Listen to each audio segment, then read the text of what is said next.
जबलो गणेश महाराज की, भारत माता की, భారత్ మాతాకి. ఈ సౌండ్ ఈ 500 మీటర్ల దూరం ఉన్న రోహింగ్యా క్యాంప్ కూడా పోతలేదు. బంగ్లాదేశానికి వినిపించాలి, భారత్ మాతాకి, భారత్ మాతాకి. వేదికను అలంకరించిన పూజ్య స్వామీజీ, భాగ్యనగర్ గణేష్ ఉత్సవ సమితి పదాధికారులు, పుర ప్రముఖులు, ఈ కార్యక్రమానికి విచ్చేసినటువంటి హిందూ వీరులు, వీర నారీలందరికీ కూడా, మీడియా వారితో సహా అందరికీ నా నమస్కారాలు తెలియజేస్తున్నాను. భారతదేశం ఒక సావరెన్ రిపబ్లిక్, అవునా కాదా?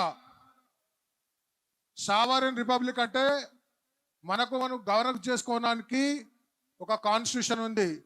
భారతదేశం ధర్మశాలనా? ఈ దేశం ఒక సావరెన్ రిపబ్లిక్, ఇది ధర్మశాల కాదు. ఈ దేశంలో ఎవరు ఉండాలనేది ఈ దేశం కాన్స్టిట్యూషన్ చెప్తుంది. ఈ దేశ సిటిజన్స్ మాత్రమే, ఈ దేశంలో ఆర్టికల్ 19(1) ప్రకారం ఈ దేశ సిటిజన్స్ మాత్రమే ఈ దేశంలో ఎక్కడైనా వెళ్ళొచ్చు. ఈ దేశ సిటిజన్స్ మాత్రమే ఈ దేశంలో ఎక్కడైనా వెళ్ళి స్థిర నివాసం ఏర్పాటు చేసుకోవచ్చు. ఈ దేశ పౌరులు మాత్రమే ఈ దేశంలో ఎక్కడికైనా వెళ్ళి వ్యాపారం, ఉద్యోగం చేసుకోవచ్చు. నా కాన్స్టిట్యూషన్లో ఎక్కడ అక్రమ వలసదారులు అని పేరు లేదు. నా కాన్స్టిట్యూషన్ లేని లాను ఈ రాష్ట్రంలో ఎందుకు ఇంప్లిమెంట్ అవుతుంది?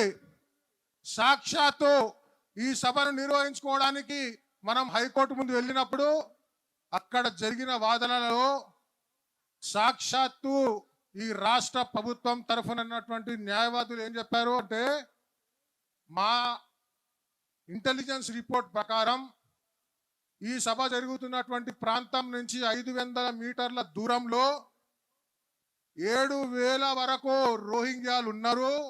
వాళ్ళ బయోమెట్రిక్స్ మా దగ్గర ఉన్నాయి. ఆ 7,000 మంది రోహింగ్యాలు 26 క్యాంపులలో ఇక్కడే 500 మీటర్ల దూరంలో ఉన్నారు. కాబట్టి ఈ సభ పెట్టుకుంటే ఇక్కడ మత కల్లోలాలు జరిగే అవకాశం ఉంది, కాబట్టి సభకు పర్మిషన్ ఇవ్వద్దు అని కోర్టును కోరుకోరు.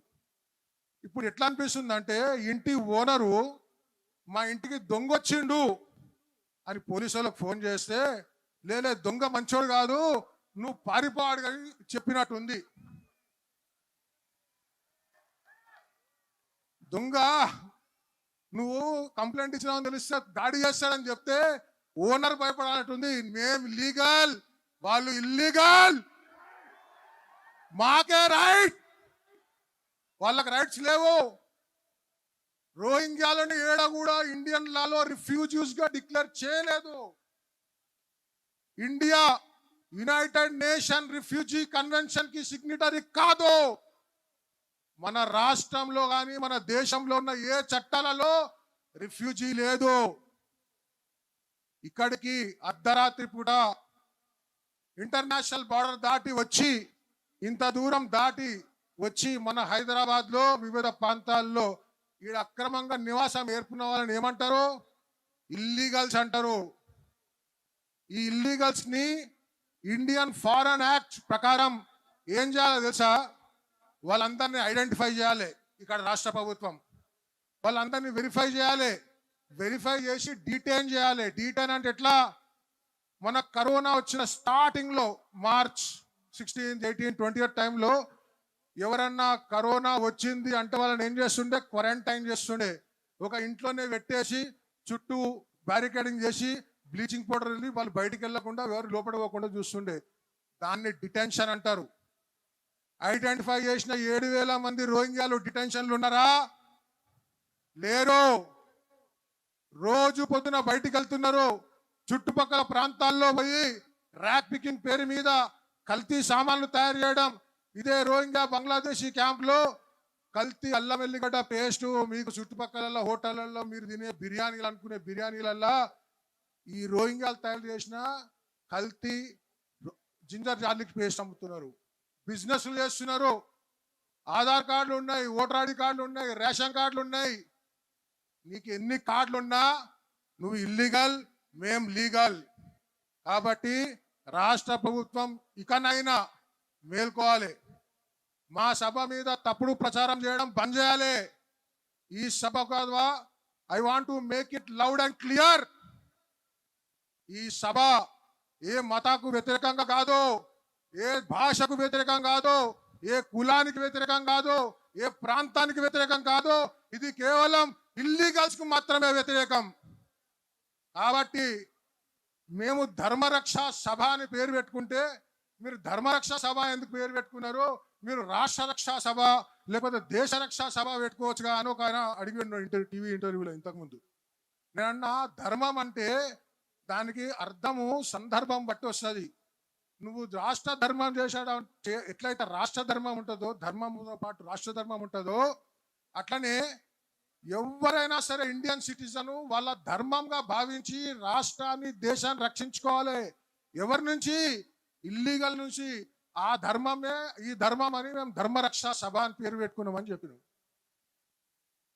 నేను ఒక్కటే క్లియర్గా చెప్పదలుచుకున్నా, ఇల్లీగల్స్ ని వెంటనే రాష్ట్ర ప్రభుత్వం ఐడెంటిఫై చేయాలి, వెరిఫై చేయాలి, డిపోర్ట్ చేయాలి, అంతకన్నా ముందు డిటైన్ చేయాలి. ఇప్పటి వరకు లెక్కల ప్రకారం వీళ్ళ దగ్గర కేవలం రోహింగ్యాల లెక్కనే ఉంది, బంగ్లాదేశీల లెక్క లేదు. ఆ బంగ్లాదేశీల లెక్క కూడా తేరాలి. ఈ సభ ద్వారా యావత్ ప్రపంచానికి, యావత్ భారతీయులకు మేము చెప్పే ఒకే ఒక సందేశం ఏంటంటే, మనం టైం బాంబ్ మీద కూర్చున్నాం. ఈ టైం బాంబ్ ఎప్పుడు వెళ్తుందో తెలియదు. పేలక ముందే మేలుకుందాం. మన రక్షణ చర్యగా మనమే ఈ రకంగా సభలు నిర్వహించుకొని దేశానికి, ఇక్కడ ప్రభుత్వాలకు సందేశం ఇద్దాం, డిమాండ్ చేద్దాం, డిపోర్ట్ చేయాలి. లాస్ట్ ఇల్లీగల్ బంగ్లాదేశీ, ఇల్లీగల్ గా ఇక్కడ నివాసం ఉంటున్న రోహింగ్యాను తరిమి కొట్టేంత వరకు మన ఈ ఉద్యమం ఆగదు, ఆగదు, ఆగదు. భారత్ మాతాకి ధన్యవాదాలు.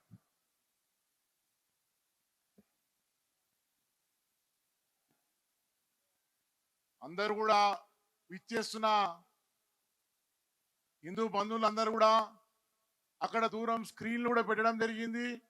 దయచేసి అందరూ ముందుకు రాకుండా ఆ స్క్రీన్ల వద్దనే సభను వీక్షించాలి. అందరూ ఒక క్రమశిక్షణగా ముందుకు సాగాలి. ఇప్పుడు బాలాపూర్ వాస్తవులు